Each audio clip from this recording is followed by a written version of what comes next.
Bonjour à tous et bienvenue à Show de Boucan. Cette semaine, on s'en va chez Bosco Moto. On va parler d'huile mécanique.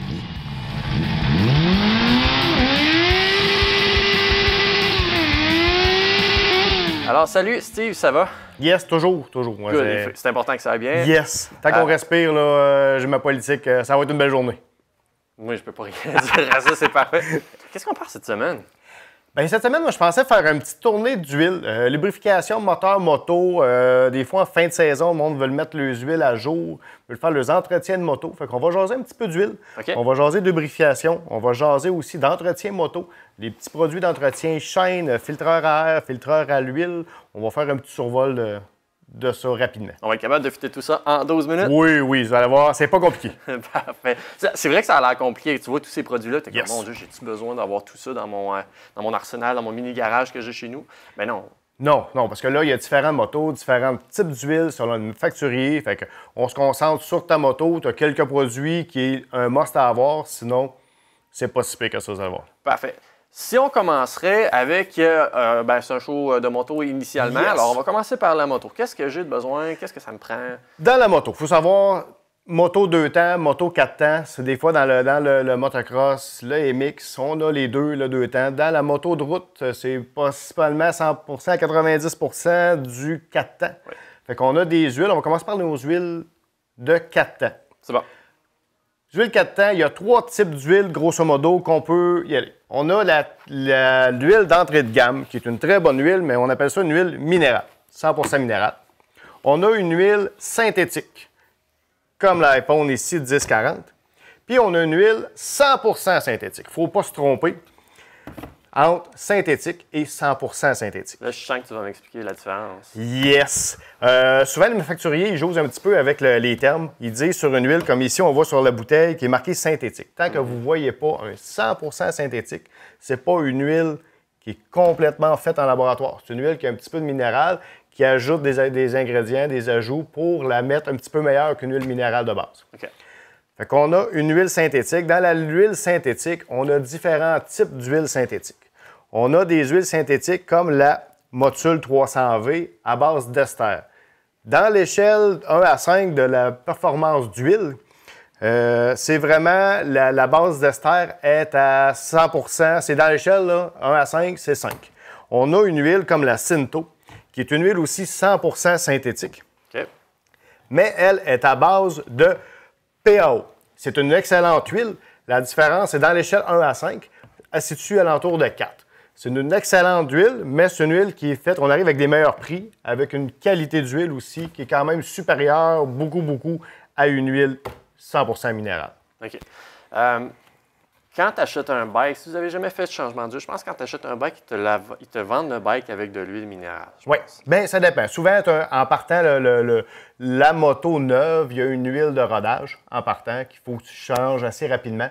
C'est juste quelques 1000 km, juste, ça dépend des manufacturiers, là, juste pour changer l'huile tout de suite pour être sûr que le rodage se fait comme il faut. Après ça, on a notre huile. C'est important de respecter le manufacturier, qu'est-ce qu'il recommande. Souvent, c'est dans le petit livre. Là, le petit livre dans le petit huile, ou l'Internet, tu sais, le shop manuel, le livre d'entretien de ta propre moto, il t'explique les types d'huile, les qualités à respecter. C'est ça qui est important à respecter. Si ton manufacturier dit toujours d'y aller avec une huile synthétique, ben là, c'est important d'y aller avec une huile synthétique et non mettre de la minérale dedans. Mais si tu fais l'inverse, si tu commences avec une huile minérale, parce que 3/4 du temps, comme je te dis, je pense qu'ils sont vendus avec des huiles minérales, ça je me trompe, mais il me semble qu'à ma mémoire, c'est pas mal de la minérale. C'est vendu avec de la minérale, tu peux passer à la synthétique. Oui. Sauf qu'on m'a dit que tu ne peux pas revenir par la suite. Ben, je vous dirais, si tu veux y aller, c'est sûr que c'est plus technique, mettons, les mécaniciens me le diraient plus si je me trompe, là, mais l'huile, tu peux t'en aller vers la synthétique. C'est meilleur pour ton moteur, mais il faut que tu respectes quand même tes plages. Tu peux étirer un petit peu ta plage de kilomètres avant de changer ton huile avec une huile synthétique, parce qu'une huile qui est plus performante. Mais je dirais, si vous voulez changer à l'huile synthétique, passez à la synthétique quand vous l'avez déjà roulé à la minérale. Attendez pas trop tard. Il ne faut pas que ce soit une machine qui a 20-30 000 km de roulé. Okay. Parce que là, ça se peut que ton huile synthétique, qui est quand même une huile qui est relativement plus claire, plus fluide, si ton moteur est usé, ben c'est là que tu peux avoir des troubles de consommation d'huile. OK. Fait que si tu veux y aller, c'est super bon, mais ça ça n'enlèvera pas l'usure de ton moteur, si ton moteur est déjà fait beaucoup de kilomètres. Donc, je donne un exemple. Là, je vais acheter un Bessic. Il y a pas loin de 100 000 kg. Je ne sais pas quelle huile a été mise dans le passé. Je ne sais pas c'est quoi l'historique. Le vendeur, c'est à la fin de la saison. Donc, comme on est là en septembre, je ne sais pas non plus combien de kilométrage il a fait depuis son dernier. Il ne sait pas lui-même, fait que c'est pas bon signe. Je vais devoir changer mon huile juste par sécurité. Repartir ça en neuf avec une référence. Qu'est-ce que je mets sur un vieux moteur que j'ai aucune idée de ce qu'il y avait dedans?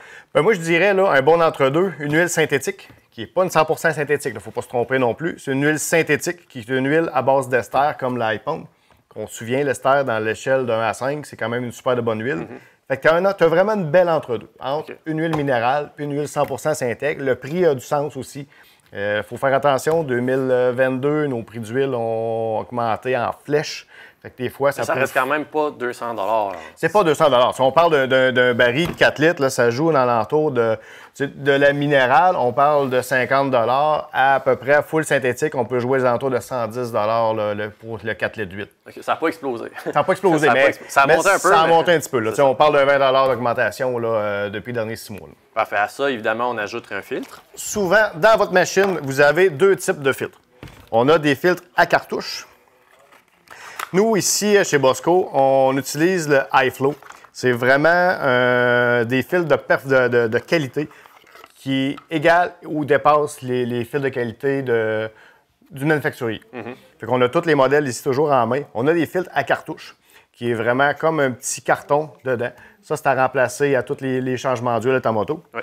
Ou sinon, on a les traditionnels filtres, comme tu es habitué de les voir aussi sur les automobiles. C'est un filtre, là... Sur les motos, c'est pas mal de Sur les motos aussi, il y en a pas mal aussi. On a la version chromée pour les motos, puis la version noire pour les motos qui aiment... On a les 2 versions. Fait que ça, c'est vraiment important de remplacer avec un fil de qualité à tous les changements d'huile. Parfait.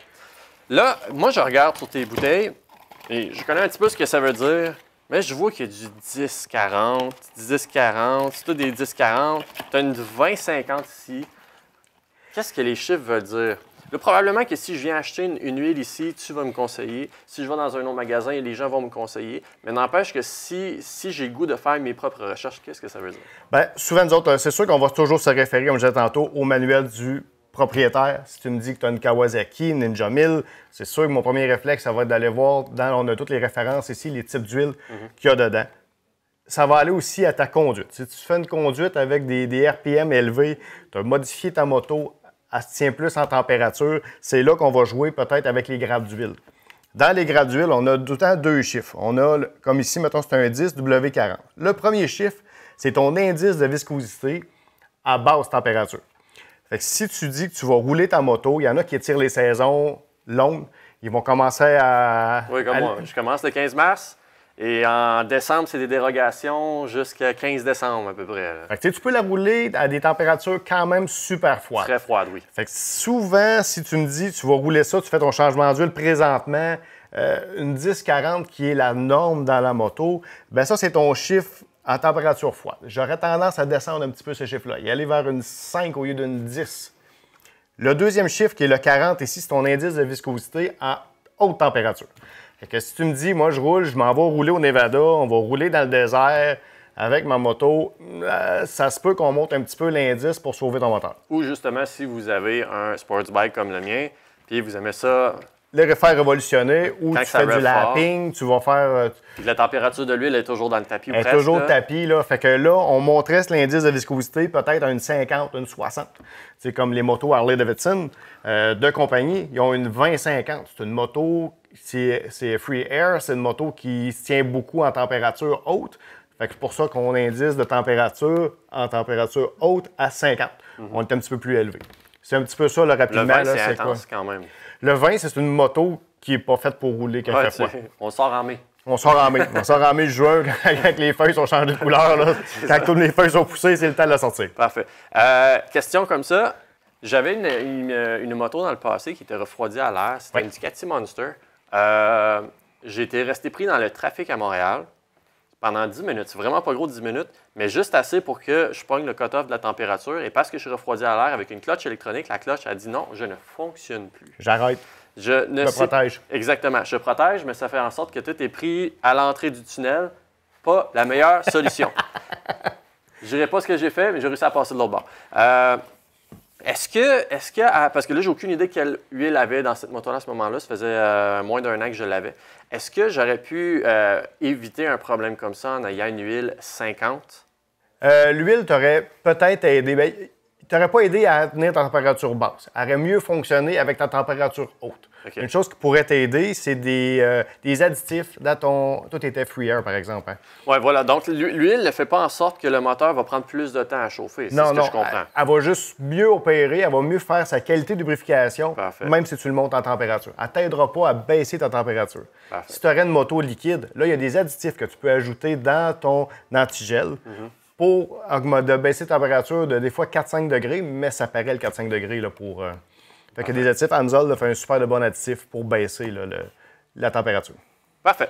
Écoute, Steve, ça va être tout pour notre émission moto. On va revenir pour une autre émission plus tard, encore à la même place. Merci beaucoup.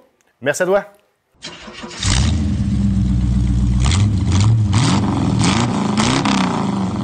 Donc aujourd'hui, à la capsule Bonneville 58 avec Francis encore, qu'est-ce qu'on fait?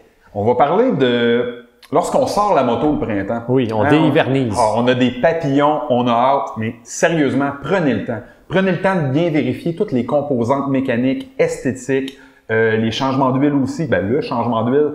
Mais souvent, on est pressé de partir puis on a hâte. On est mieux de prendre 30 minutes. Okay? Vraiment faire le tour. Et c'est non négligeable. En voiture, on a 4 pneus, donc il n'y a pas une question d'équilibre. En moto, on a 2 pneus et c'est une petite partie du caoutchouc qui va toucher l'asphalte. Donc, vérifiez l'usure, vérifiez la pression. OK?